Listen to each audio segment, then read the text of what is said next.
ಅವ್ರನ್ನ ಈ ರೀತಿ ಮಾಡೋದಕ್ಕೆ ನಮಗೆ ಬಹಳ ಖುಷಿಯಾಗುತ್ತೆ. ಒಂದ್ಸಲ ವಿಶೇಷವಾಗಿ ಜೋರ ಚಪ್ಪಾಳೆ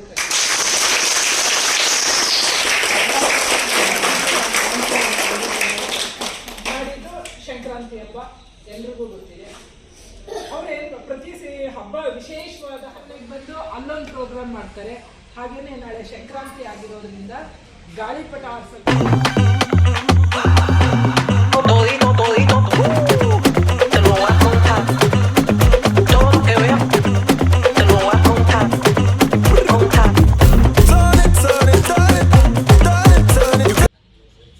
ಅಂಬೇಡ್ಕರ್ ಬಗ್ಗೆ ಸಂವಿಧಾನ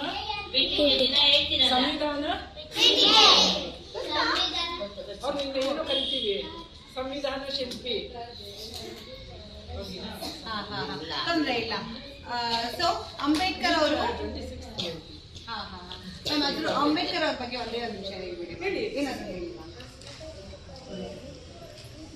ನೋಡಿ, ಅಂಬೇಡ್ಕರ್ ಅವ್ರನ್ನ ನಾವು ಸಂವಿಧಾನ ಶಿಲ್ಪಿ ಅಂತ ಕರಿತೀವಿ.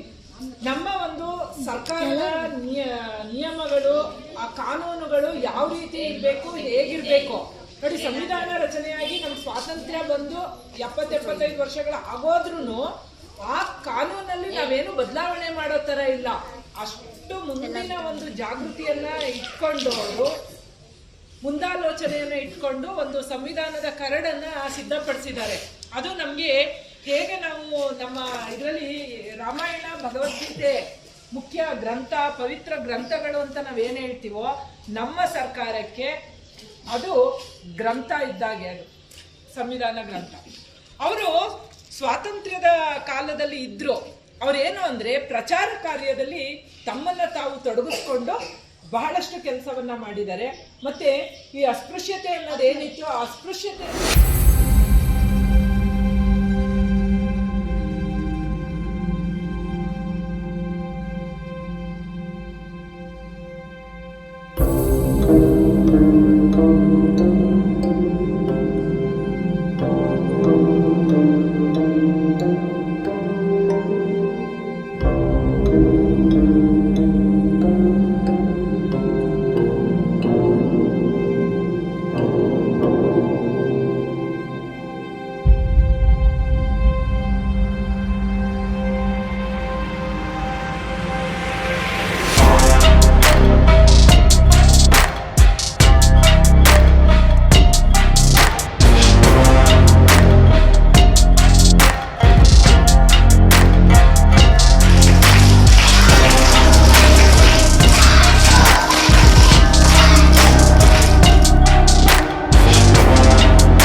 ರಂಗೋಲಿ ಕಾಂಪಿಟೇಷನ್. ಸೊ ಅದೇನಕ್ಕೆ ಮಾಡಿದ್ದು? ಸಂಕ್ರಾಂತಿಗೆ. Very good. ಸೊ ಎಷ್ಟು ಜನ ರಂಗೋಲಿ ಕೈ ಬಿಟ್ರಿ? ರಂಗೋಲಿ ಬಿಟ್ಟಿದ್ದು ಇಷ್ಟು ಜನ ರಂಗೋಲಿ ಬಿಟ್ಟಿದ್ದು. ಇದರಲ್ಲಿ ಫಸ್ಟ್ ಟೈಮ್ ಯಾರು ಬಂದು ಪ್ರೈಸ್ ತಗೊಂಡ್ರು? ನನ್ನ ಹತ್ರ ಪ್ರೈಸ್ ತಗೊಂಡಿರೋರು ಕೈ ಎತ್ತಿ. ಪ್ರೈಸ್ ತಗೊಂಡಿರೋರು 8 ಮೆಂಬರ್ಸ್ ಎಕ್ಸಾಕ್ಟ್ಲಿ. ಓಕೆ, ಆಮೇಲೆ ಪ್ರೈಸ್ ಆದ್ಮೇಲೆ ಕಾನ್ಸಲೇಷನ್ ಪ್ರೈಸ್ ಯಾರು ತಗೊಂಡಿದ್ದು? ಕರೆಕ್ಟ್. Very good. ಲೇ ಚೂಡೋಣ ಅಂದ್ರೆ ಚೈತಿಂಡರು. Very good, very good. So ಎಲ್ಲ ಮಕ್ಕಳು ಚೆನ್ನಾಗಿ ಮಾಡಿದ್ರಿ. 1 ವೀಕ್ ಲ್ಯಾಪ್ ಕೊಟ್ಬಿಡೋಣ.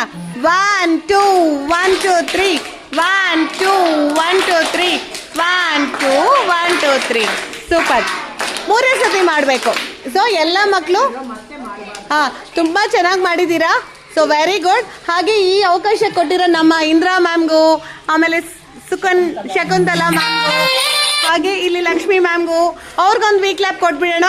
1 2 1 2 3 1 2 1 2 3 1 1 2 1 2 3 ಮೂರೇ ಸತಿ. ಆ್ಯಂಡ್ ಇವತ್ತು ಪ್ರೋಗ್ರಾಮ್ಗೆ ನಮ್ಮ ಚೀಫ್ ಗೆಸ್ಟ್ ಆಗಿ ಇಲ್ಲಿ ಪ್ರಭಾವತಿ ಮೇಡಮ್ ಇದ್ದಾರೆ. ಹಾಗೆ ನಿಮ್ಮ ಜೊತೆ ನಾನು ವೈಷ್ಣವಿ ಕಾಶಿ ಗವರ್ನರ್ ಇಲ್ಲಿದ್ದೀನಿ. ಸೊ ನಮ್ಮಿಬ್ಬರಿಗೂ ಒಂದು ವೀಕ್ ಲ್ಯಾಪ್ ಕೊಟ್ಬಿಡೋಣ. 1 2